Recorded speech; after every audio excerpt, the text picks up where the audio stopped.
Welcome to Log Infinite, Lecture 8, Chapter 9, Refraction at a Spherical Surface Separating Two Mediums. So यहाँ पे हमारे पास दो medium है, एक ये मीडियम है जिसका रिफ्रैक्टिव इंडेक्स है n1 एंड एक ये मीडियम है जिसका रिफ्रैक्टिव इंडेक्स है n2 एंड ये जो है वो है हमारा स्फेरिकल सरफेस.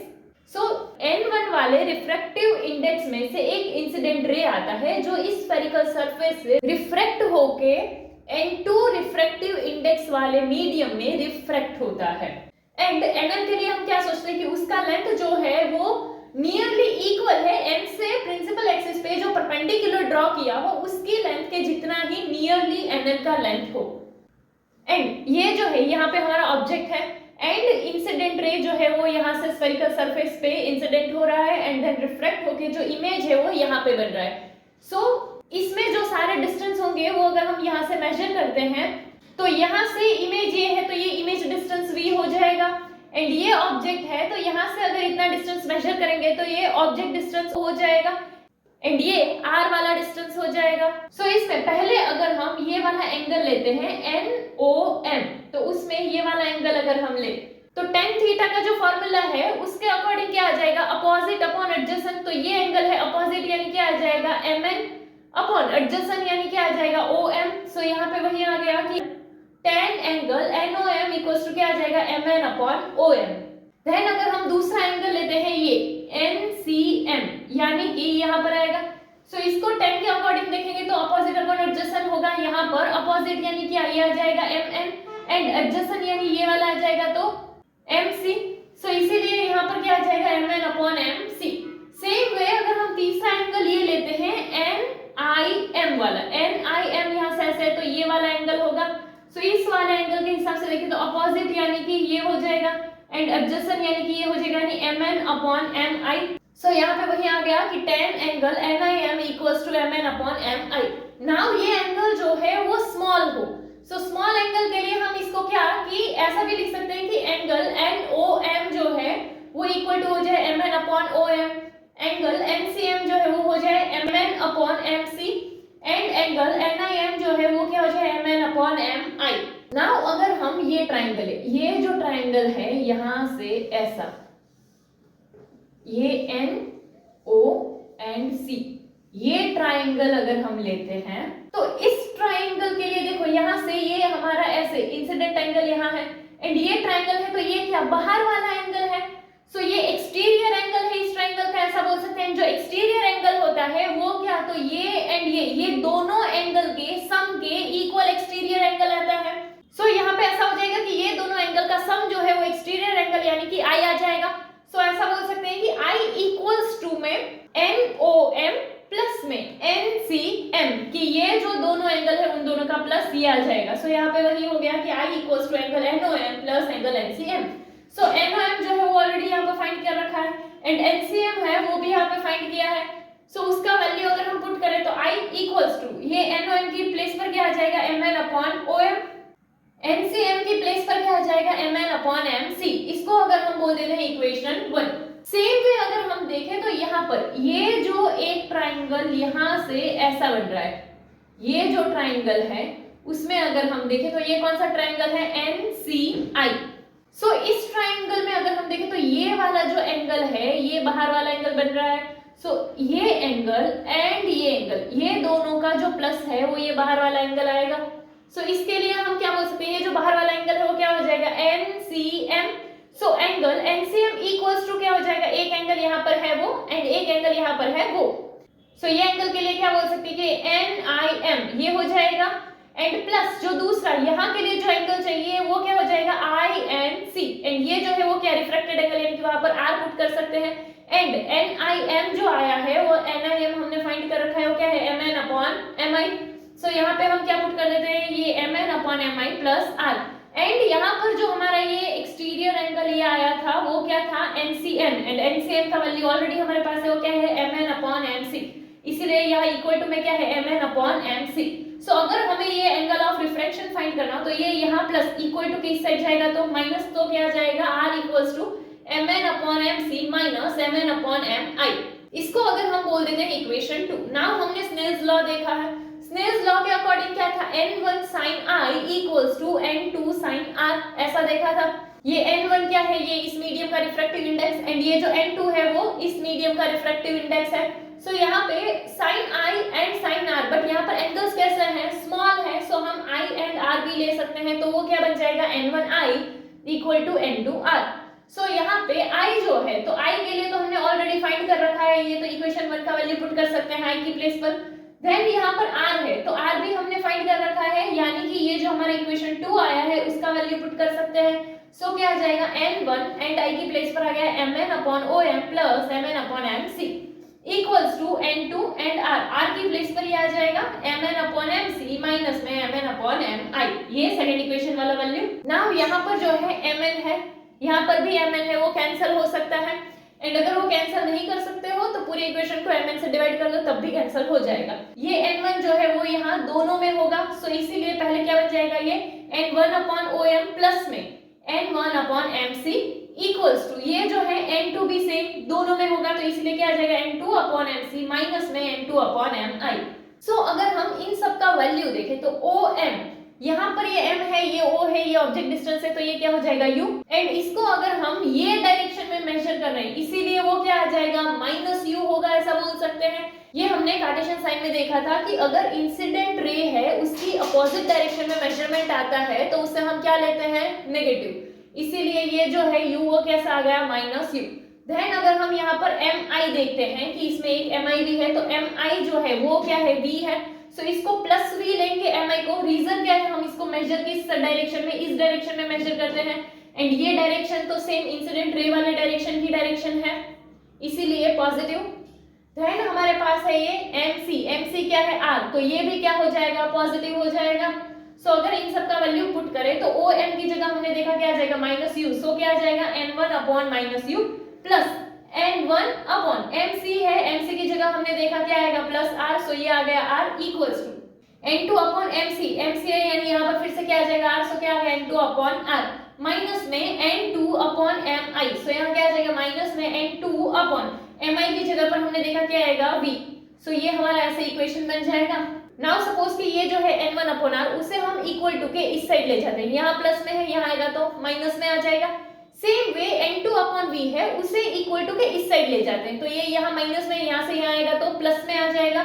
सो ये जो है यहाँ पर क्या हो जाएगा कि n1/-u प्लस में ये टर्म यहाँ से आया वो क्या है n2/v इक्वल्स टू, फिर ये टर्म जो है वो यहाँ से यहाँ आया है, तो वो क्या होगा कि वहां पर था हमारा n2/r माइनस ये टर्म यहाँ से यहाँ आया, तो क्या आ जाएगा n1/r, डिनोमिनेटर सेम है तो इसको ऐसे भी लिख सकते हैं कि एक बार r and n2 minus n1, सो इसीलिए यहाँ पर जो है ये ऐसा आ गया कि n2 माइनस n1/r, एंड यहाँ पर ये जो है ये माइनस में, तो हम इसे इस तरह से भी लिख सकते हैं कि इस टर्म को पहले लिखे तो n2/v minus n1/u equals to n2 minus n1/r।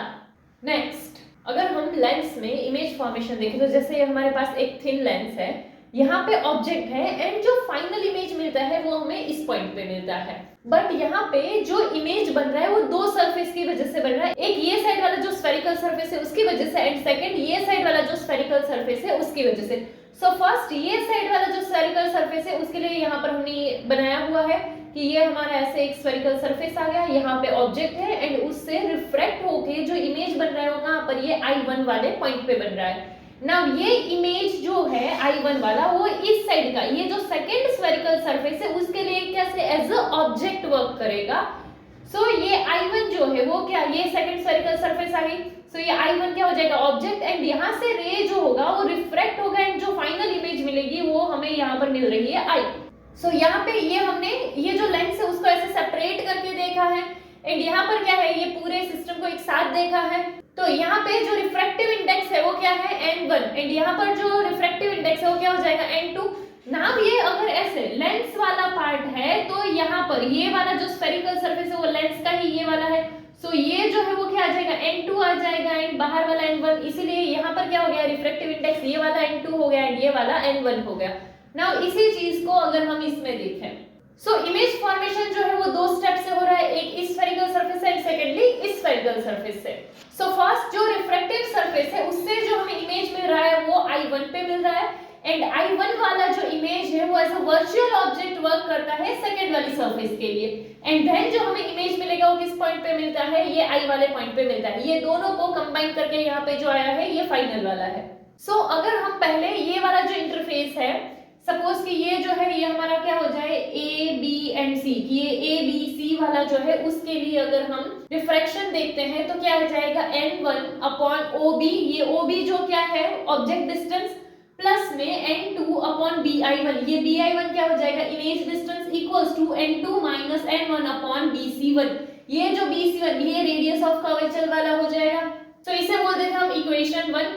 Same चीज अगर हम ये सेकंड इंटरफेस के लिए देखते हैं तो क्या है ADC, सो ये ADC के लिए क्या आ जाएगा कि ये जो है पहला रिफ्रैक्टिव इंडेक्स N2 है, दूसरा N1 है, सो इसमें क्या हो जाएगा यहाँ पे N2 आ जाएगा कि minus N2 upon, now object distance के लिए ये आ जाएगा DI1, सो यहाँ पर क्या आ गया DI1 plus N1 upon image distance क्या आ जाएगा, ये आ जाएगा DI, सो यहाँ पे क्या आ गया DI इक्वल्स टू क्या आ जाएगा N2 minus N1 upon DC2 यानी यहाँ पर इस सरफेस के लिए जो रेडियस ऑफ कर्वेचर है वो, सो ये हमारा क्या हो जाएगा सेकंड इक्वेशन हो जाएगा। नाउ ये दोनों का कंबाइन करके ऐसा हमें मिला है, ये लेंस जो है ना वो सपोज कैसा है थिन है, सो थिन लेंस के लिए अगर हम देखें हम यहाँ से इस तरह से लिख सकते हैं कि यहाँ पर ये हमारा ऐसे थिन लेंस है, यहाँ पर B वाला पॉइंट है, यहाँ D वाला पॉइंट है, एंड जो हमें पहले इमेज मिला था I1 यहाँ पर हो, एंड जो दूसरा इमेज फाइनल मिला वो I यहाँ पर है।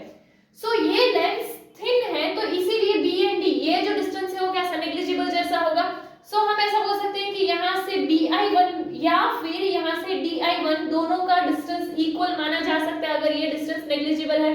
सो इसके लिए हम क्या बोल सकते हैं कि BI1 इक्वल्स टू क्या हो जाए DI1, एंड हम ये दोनों इक्वेशन को क्या कर देते हैं ऐड कर देते हैं। अगर हम ये दोनों इक्वेशन को ऐड करेंगे तो यहाँ पर क्या है N1 अपॉन OB प्लस में N2 अपॉन BI1, एंड उसका प्लस इस इक्वेशन के साथ कर रहे हैं तो ये इक्वेशन पुट करेंगे तो क्या आ जाएगा माइनस में N2 अपॉन DI1, देन ये जो है वो plus N1 upon DI equals to पहले ये वाला आ जाएगा तो क्या आ जाएगा N2 minus N1 upon BC1, then इस वाले के लिए यहाँ पर आ गया प्लस में N2 माइनस N1 अपॉन जो यहाँ लिखा है वो क्या है DC2। सो यहाँ पे अगर हम देखें ये जो है N2 अपॉन BI1, यहाँ पर है N2 upon DI1, so BI1 and DI1 तो क्या था इक्वल था, सो BI1 की प्लेस पर या तो DI1 डाल देते हैं या फिर DI1 की जगह BI1 डाल देते हैं, तो ये दूसरा टर्म जो है वो कैसे हो जाएंगे सेम हो जाएंगे, ये प्लस में ये माइनस में तो वो क्या हो जाएगा कैंसिल हो जाएगा।